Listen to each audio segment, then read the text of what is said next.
Assalamualaikum warahmatullahi wabarakatuh. Dalam video kali ini saya akan mempresentasikan materi mengenai skripsi, tesis, dan disertasi. Skripsi, tesis, dan disertasi hasil penelitian lapangan adalah jenis penelitian yang berorientasi pada pengumpulan data empiris di lapangan. Ditinjau dari pendekatan yang digunakan, penelitian lapangan dapat dibedakan menjadi dua macam, yaitu penelitian kuantitatif dan penelitian kualitatif. Penelitian kuantitatif adalah suatu penelitian yang pada dasarnya menggunakan pendekatan deduktif-induktif. Pendekatan ini berangkat dari suatu kerangka teori, gagasan para ahli, ataupun pemahaman peneliti berdasarkan pengalaman-pengalamannya. Sedangkan penelitian kualitatif adalah penelitian yang dimaksudkan untuk mengungkapkan gejala secara holistik konseptual melalui pengumpulan data dari latar alami dengan memanfaatkan diri peneliti sebagai instrumen kunci. Penelitian kualitatif bersifat deskriptif dan cenderung menggunakan analisis dengan pendekatan induktif. Kerja pengembangan adalah kegiatan yang menghasilkan rancangan atau produk yang dapat dipakai untuk memecahkan masalah-masalah aktual. Kegiatan penelitian pada dasarnya berupaya mencari jawaban terhadap suatu permasalahan, sedangkan kegiatan pengembangan berupaya menerapkan temuan atau teori untuk memecahkan suatu permasalahan. Perbedaan skripsi, tesis, dan disertasi. Secara umum, perbedaan antara skripsi, tesis, dan disertasi dapat dilihat dari dua aspek, yaitu aspek kuantitatif dan aspek kualitatif. Dari aspek kuantitatif, secara literal dapat dikatakan bahwa disertasi lebih berat bobot akademisnya daripada tesis, dan tesis lebih berat bobot akademisnya daripada skripsi. Ketentuan ini hanya untuk jenis ilmiah yang sama dan dalam bidang studi yang sama pula. Namun ukuran kuantitas ini tidak dapat diberlakukan jika skripsi, tesis, dan disertasi dibandingkan antar bidang studi atau antar jenis penelitian.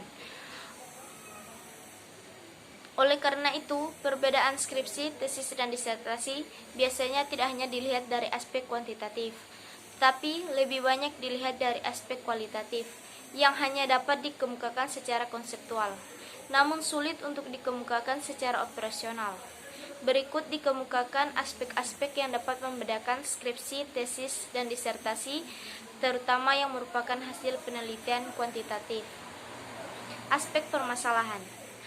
Penulis disertasi dituntut untuk mengarahkan permasalahan yang dibahas dalam disertasinya agar temuannya dapat memberikan sumbangan asli bagi ilmu pengetahuan.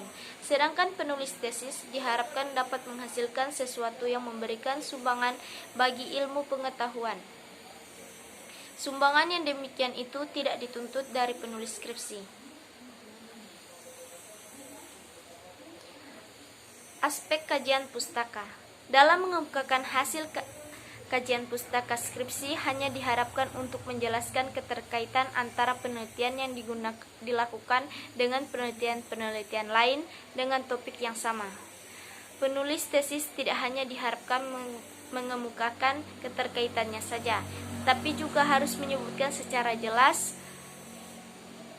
persamaan dan perbedaan antara penelitiannya dengan penelitian lain yang sejenis. Penulis disertasi diharapkan dapat mengidentifikasi posisi dan peranan penelitian yang sedang dilakukan dalam konteks permasalahan yang lebih luas. B. Mengungkapkan pendapat pribadinya setiap kali membahas hasil-hasil penelitian lain yang dikajinya. C. Menggunakan kepustakaan dari disiplin ilmu lain yang dapat memberikan implikasi terhadap penelitian yang dilakukan. Dan D. Memaparkan hasil pustakanya dalam kerangka berpikir yang konseptual dengan cara sistematis. Aspek metodologi penelitian. Penulis skripsi dituntut untuk menyebutkan apakah ada upaya untuk memperoleh data penelitian secara akurat dengan menggunakan instrumen pengumpul data yang valid. Bagi penulis tesis, penyebutan adanya upaya saja tidak cukup. Dia harus menyertakan bukti-bukti yang dapat dijadikan pegangan untuk menyatakan bahwa instrumen pengumpul data yang digunakan cukup valid. Bagi penulis disertasi, bukti-bukti validitas instrumen pengumpulan data harus dapat diterima sebagai bukti-bukti yang tepat. Asumsi-asumsi yang dikemukakan dalam skripsi tidak harus diverifikasi dan tidak harus disebutkan keterbatasan keberlakuannya. Sedangkan asumsi-asumsi yang dikemukakan dalam tesis, terlebih lagi dalam disertasi, harus diusahakan verifikasinya dan juga harus dikemukakan keterbatasan keberlakuannya. Dan dalam penelitian kuantitatif, skripsi dapat mencakup satu variabel saja, tesis 2 variabel atau lebih, sedangkan disertasi harus mencakup lebih dari 2 variabel.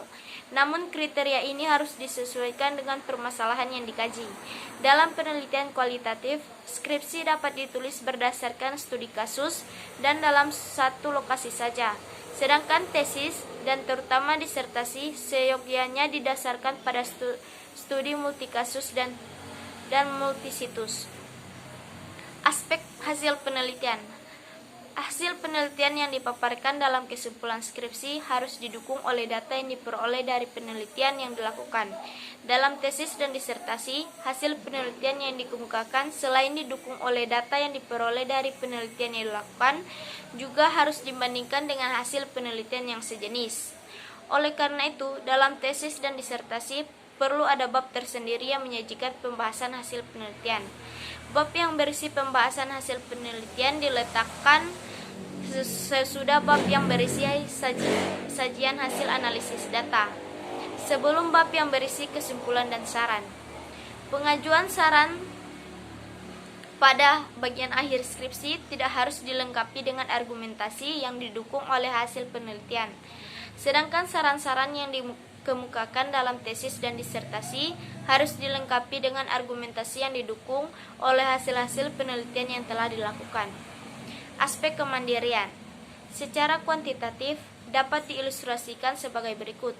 Untuk disertasi kira-kira 90% dari naskah tersebut adalah karya asli mahasiswa penulisnya, sedangkan sisanya 10% merupakan cerminan dan bantuan bimbingan serta arahan para dosen pembimbing. Untuk tesis, persentase karya asli bisa lebih kecil daripada disertasi, dan untuk skripsi, persentase karya asli mahasiswa bisa lebih kecil daripada tesis. Kode etik penulisan karya ilmiah. Kode etik adalah seperangkat norma yang diperhatikan dalam penulisan karya ilmiah. Norma ini berkaitan dengan pengutipan dan perujukan, perizinan terhadap bahan yang digunakan, dan penyebutan sumber data atau informan. Dalam penulisan karya ilmiah, penulis harus secara jujur menyebutkan rujukan terhadap bahan atau pikiran yang diambil dari sumber lain. Pemakaian bahan atau pikiran dari suatu sumber atau orang lain yang tidak disertai dengan rujukan dapat diidentikan dengan pencurian atau plagiat. Dalam menggunakan bahan dari suatu sumber, misalnya instrumen, bagan, gambar, dan tabel, penulis wajib meminta izin kepada pemilik bahan tersebut. Permintaan izin dilakukan secara tertulis. Jika pemilik bahan tidak dapat dijangkau, penulis harus menyebutkan sumbernya dengan menjelaskan apakah bahan tersebut diambil secara utuh, diambil sebagian, dimodifikasi, atau dikembangkan. Sekian presentasi saya mengenai materi ini. Terima kasih. Wassalamualaikum warahmatullahi wabarakatuh.